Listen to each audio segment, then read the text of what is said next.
Godiva? Godiva. So ito na chiclets yung tsura niya once na nahalo natin effectively.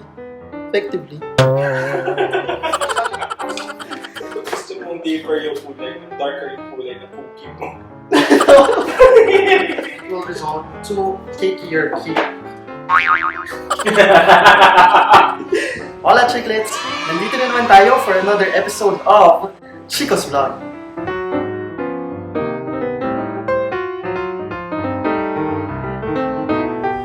So chiclets, for our third episode, ang gagawin natin ay mag-bake tayo ng chocolate chip cookies.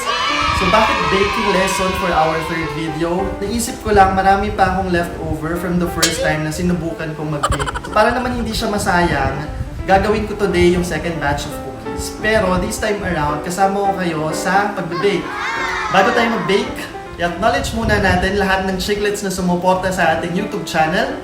So far, meron na tayong 100 plus subscribers at 600 plus views sa loob lamang ng isang araw. Meron tayong chiclets from Canada, California, Ususan, sa Taguig, Iloilo, Pandavo, and Jensen. At kung isa ka sa first 100 subscribers natin, comment below para ma-acknowledge natin ang suporta mo. And this video is specially dedicated para sa inyo. And without further ado, simulan na natin ang baking.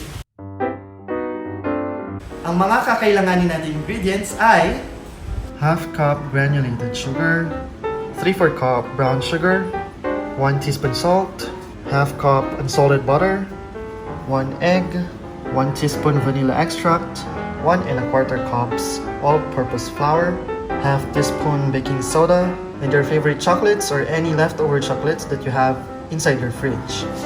We will also be needing mixing bowl, whisk, a strainer, spatula, measuring cups, measuring spoons, parchment paper, and a baking tray.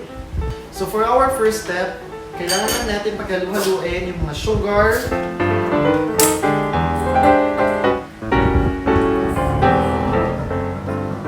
salt,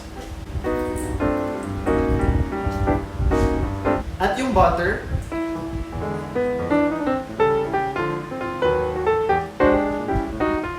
At saka nyo ngayon siya i-whisk.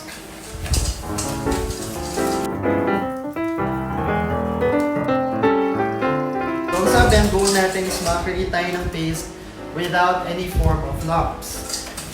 So kailangan natin siya i-mix ng mabuti para mawala yung mga buo-buo. So guys, ganito yung magiging itsura niya kapag nakabuo na tayo ng paste na walang lumps. So for the next step, kunin nyo yung egg, halo natin siya dito sa mixture, and yung vanilla extract. Then, whisk again. Once na mahalo nyo na siyang mabuti, pwede na tayo mag-start na mag-sift ng ating flour and baking soda.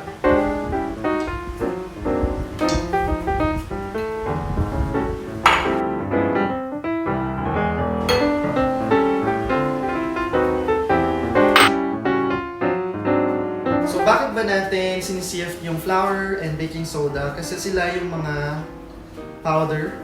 At ang gusto natin iwasan dito is magkaroon ng lumps or magbuo-buo yung ating mixture.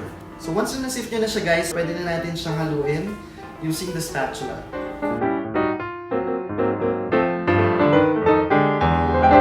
So guys, pwede tayong gumamit ng mas malaking spatula para mas madali ma-fold yung mixture.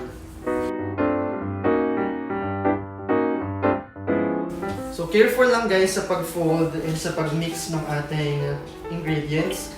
Kasi kapag na-overmix natin siya, ang mangyayari is magta-toughen yung gluten na nasa mixture natin. And this will result to cakier cookie. Ayaw natin nun kasi nga ang gusto nating ma-achieve ngayon ay chewy chocolate chip cookies. Ang ganda na guys, diba? So yung chocolate chips natin kanina, diba, galing lang kasi siya doon sa mga leftover na meron tayo sa ref. Hindi na tayo bumili ng chocolate chip cookies talaga na pang baking. Ang gagawin natin, since chunks siya, pwede natin pa siyang putol-putulin once na ihahalo na natin siya dito sa ating mixture. So I'm using a combination of Hershey's milk chocolate tsaka dark chocolate na Godiva.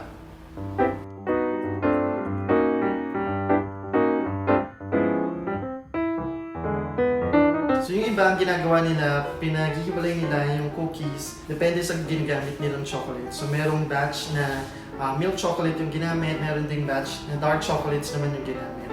This time, since we're experimenting din naman, and nagsisimula pa lang tayo sa baking, pwede na natin paghaluin lahat para malaman natin ano yung magiging lasa niya by the time na mag-bake na siya. Ayan guys yung itsura niya nung na-break na natin yung chocolate chunks. Like what I said, ginamit lang natin kung ano yung nasa left natin.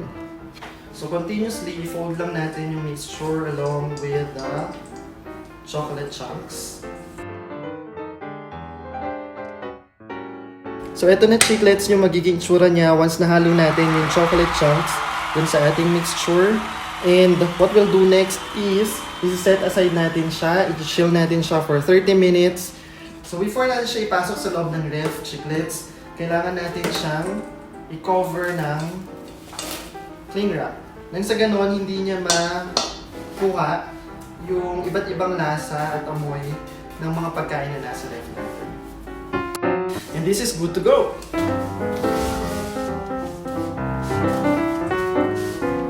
So, i-chill muna natin yung ating dough sa loob ng ref for about 30 minutes. Pero kung ang preference mo is mas intense yung toffee-like flavor or mas deeper yung kulay ng cookie mo, pwede mo siyang iwan sa ref for overnight. Kung sa tingin nyo malapit na ma-chill yung dough nyo, pwede nyo nang simulang i-preheat yung inyong oven. So, gamit tayo ngayon ng oven na kasama dito sa ating electric range. Ang recommended temperature niya is about 150 to 180 degrees Celsius.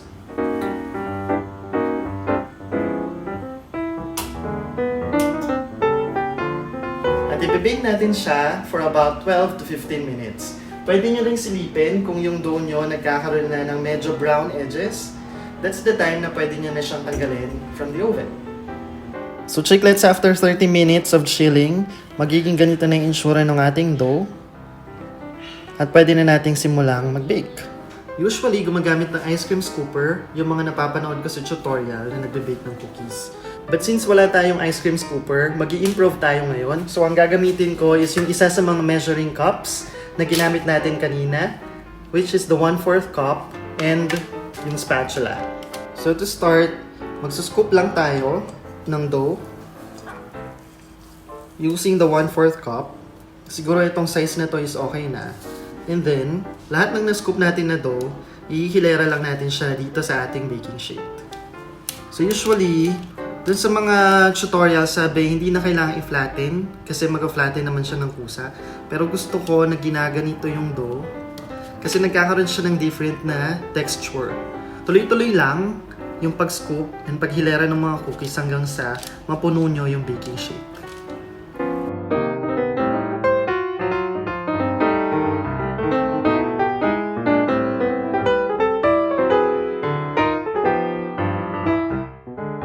So ganito na yung itsura niya. Medyo mag-leave kayo ng spaces in between the cookies para hindi siya magdikit. Kasi nga kapag nag-bake kayo, during the process, medyo mag-flatten pa siya. So lalaki pa siya or mag-expand pa siya. So dapat medyo well-spaced yung mga cookies ninyo. Parang tayo lang yan ngayong pandemic, kailangan may social distancing. And now, ready na tayong magsalang ng cookies sa ating oven. Yung iba, nagpe-prepare talaga sila ng dough, and ang ginagawa nila, iniiwan nila to sa fridge nila hanggang sa may dumating na guests. By that time, pwede ka na mag-serve ng freshly baked cookies without going through all the trouble na pinagdaanan natin kanina. So chiclets, nag-preheat na tayo ng oven kanina at a temperature of 150 degrees Celsius. So pwede na natin ipasok yung dough sa loob ng oven. So set natin yung timer at 12 minutes or until yung mga edges ng cookies natin ay mag-dark brown na. That's the time na alam nating luto na siya. Yung iba, mas prefer nila na mas crispy or mas luto yung cookies nila. So maybe, kailangan nyo siyang iwan sa oven for quite a while. But please be careful na hindi masunog yung cookies nyo. Otherwise, masasayang yung ginawa nyong dough.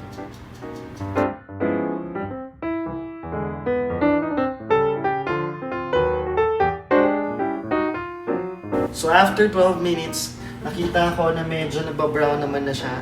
So I think ready na yung cookie natin. Kung meron kayong cooling tray sa bahay, pwede nyo nang i-transfer yung cookies doon at hayaan siyang lumamig. Once na lumamig na yung cookies nyo, pwede nyo na siyang i-plate at i-serve. Pwede nyo rin naman siyang i-store sa mga cookie jars kagaya nito for your future consumption. So ano yung learnings ko from the first time na gumawa ako ng cookies at sa ngayon? Definitely yung butter. Kailangan nyo siyang i-melt before nyo siya i-mix with the sugar and salt. Mapapadali niya yung process ng mixing kapag siya ay melted na. Pangalawa, kapag nag-fold na kayo, meaning hinahalo nyo na yung flour and yung baking soda dun sa inyong mixture, kailangan nyo i-avoid yung overmixing, otherwise magiging cakey yung cookie nyo. Third, kung gusto mo nga na mas intense yung toffee-like flavor niya or mas deeper yung kulay ng cookie nyo, maaari nyong i-chill yung dough ninyo overnight or mas matagal pa. And last, kailangan tandaan nyo, palamigin nyo yung cookies nyo bago nyo i-serve sa mga bisita ninyo. Kahit sobrang tempted na kayong i-serve at ipakain yung cookie nyo, wag, palamigin nyo muna siya. Otherwise, magiging masyadong malambot siya. So chiclets, para malaman natin ano yung lasa ng cookie na ginawa natin, tutulungan tayo ni Derek sa food tasting. Yes, this is the best part. Go ahead. Looks moist. This is better than sa una mong binake. And it's crusty on the outside, pero chewy on the inside. And look at that. Talaga nagme-melt yung chocolate sa loob. Dark or milk chocolate yung nakita? I think this is dark. Dark chocolate.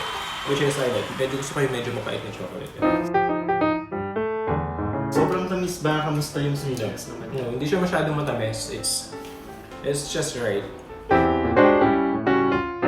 And kamusta naman yung texture ng cookie? Smooth kainin eh. Tsaka gusto ko kasi medyo chewy talaga. Pero gusto ko yung labas, medyo matigas.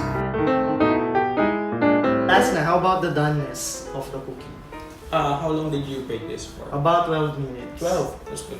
Pero ang ganda of luto siya, so hindi siya maihilaw. Ang galing oh! Ito, may chocolate na nagmula. Chocolate this one, bye. So I guess guys, successful yung nagawa nating cookie for today. And ano pang hinihintay nyo? Subukan nyo na rin.